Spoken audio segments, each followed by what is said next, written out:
हौके लागल कि जब बीच गाँव में आइल रे ऑर्केस्ट्रा वाली तो ढोली लौके लागल। जब अपन ओढ़नी अपने से हौके लागल तो ढोली लौके लागल। जब बीच गाँव में आइल रे ऑर्केस्ट्रा वाली तो ढोली लौके लागल।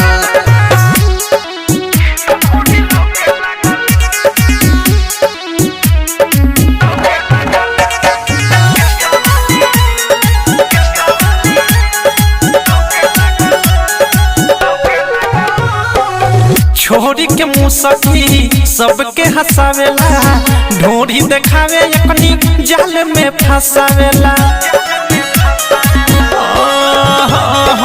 न जाने कैसन सुंघावेली सबूती, धइल धरावल पैसा लेवेली सलूटी। कह देनी कुछ तो हमरे पछौके लागल कि जब बीच गाँव में आइल रे ऑर्केस्ट्रा वाली तो ढोली लौके लागल। जब अपन ओढ़नी अपने से हौके लागल तो ढोली लौके लागल। जब बीच गाँव में आइल रे ऑर्केस्ट्रा वाली तो ढोली लौके लागल।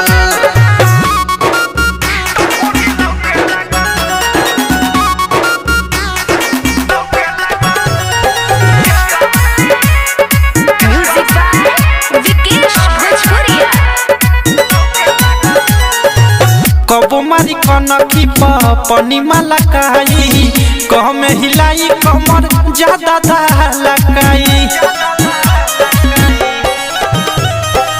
रहेली से सोकर यकनी होखेली न खाकर, पीठ बाटे भीत लेखा सीना बाटे चाकर। राइटर थारू प्रेमी औध से अनुराग देखी भौखे लागल कि जब बीच गाँव में आइल रे ऑर्केस्ट्रा वाली तो ढोली लौके लागल। जब अपन ओढ़नी अपने से हौके लागल तो ढोली लौके लागल।